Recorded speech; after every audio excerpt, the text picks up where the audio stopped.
Bismillahirrahmanirrahim. Assalamualaikum warahmatullahi wabarakatuh.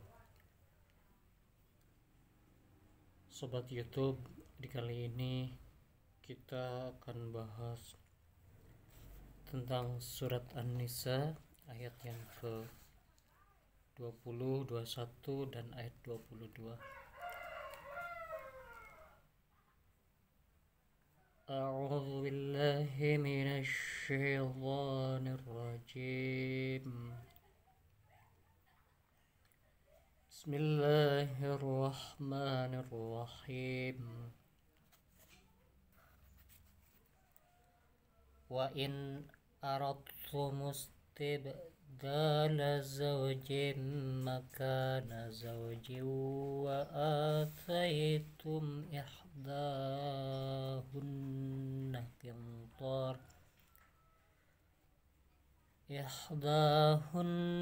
قنطارا فلا تأخذوا منه شيئا أتأخذونه بهتانا وإثما مبينا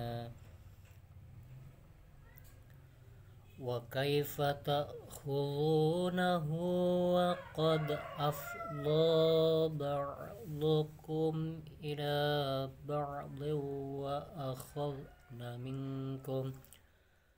وأخذن منكم ميثاقا غليظا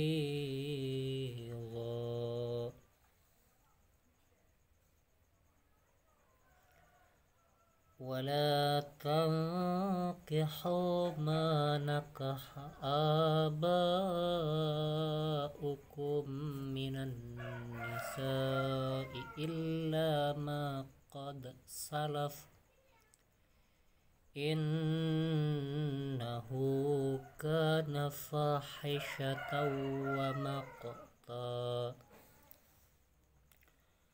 وساء سبيلا صدق الله العظيم وإن أردتم استبدال الزوج, dan jika kamu ingin mengganti istrimu,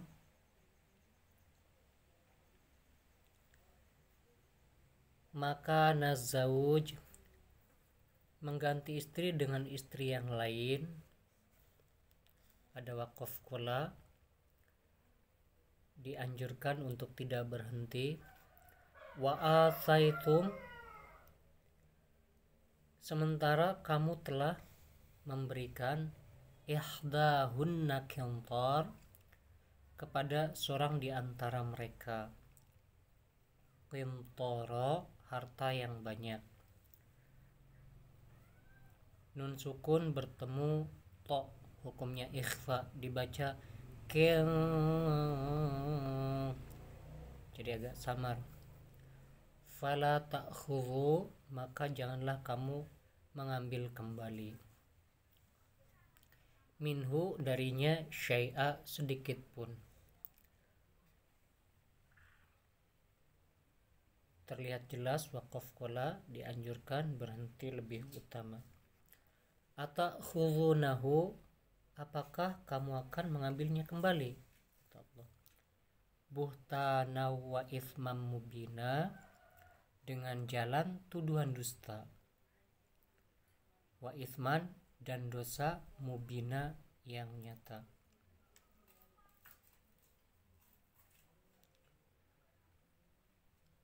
Nah, di ayat ini Allah jelaskan jika salah seorang laki-laki telah menceraikan istrinya, kemudian si laki-laki tersebut menikah lagi, dan laki-laki tersebut memberikan hartanya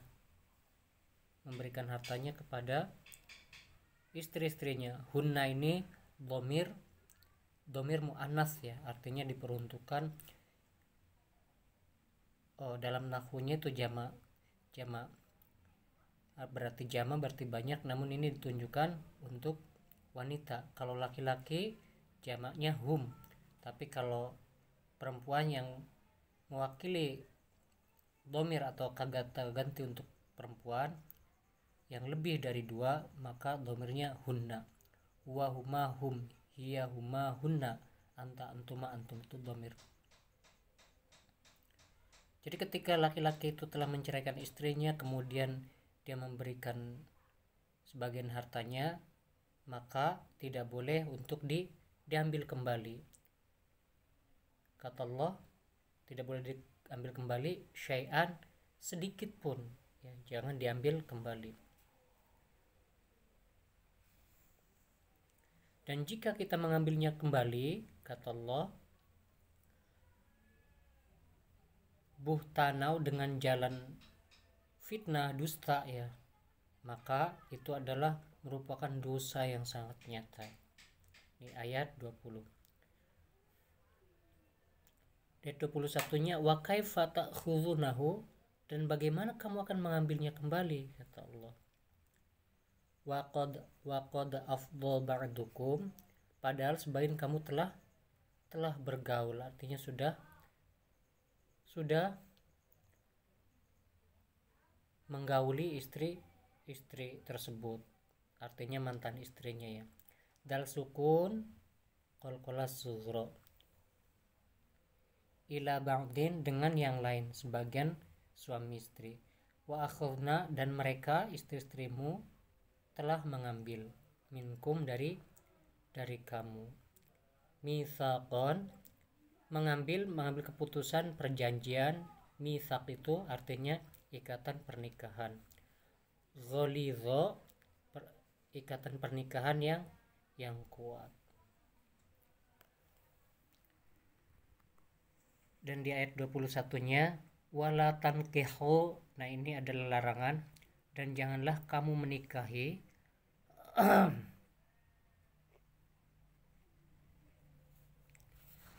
manakaha abaukum minan nisa, dan janganlah kamu menikahi perempuan yang telah dinikahi oleh ayahmu. Artinya larangan untuk menikahi ibu tiri, ya. Jadi ibu tiri itu termasuknya mahram, tidak boleh dinikahi. Ibu tiri, kemudian mertua, ya, itu tidak boleh dinikahi, karena ibu tiri, mertua adalah termasuk mahram yang haram untuk dinikahi. Illa ma qad salaf, kecuali kejadian pada masa yang telah lampau, kecuali sebelum umat Nabi Muhammad SAW, ya. Kalau umat-umat terdahulu belum ada larangan atau syariat dilarangnya menikahi mahram.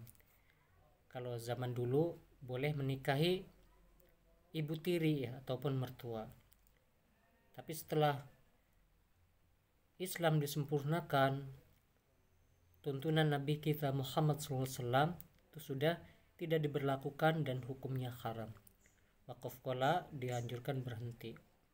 Nah, ini ada salaf, ada kalimat salaf. Salaf ini artinya masa yang telah lampau. Ada salaf, ada kholaf. Kalau kholaf artinya baru, salaf adalah akronimnya, lawan katanya. Kita sering mendengar salafiyah, kholafiyah, atau salafah, kholafah, ya. Itu biasanya berdampingan. Yang pasti salaf itu artinya terdahulu, masa lampau, dan kholaf adalah yang baru. Innahu, sungguh perbuatan itu, kata Allah, kana fahisyah, merupakan perbuatan yang sangat keji.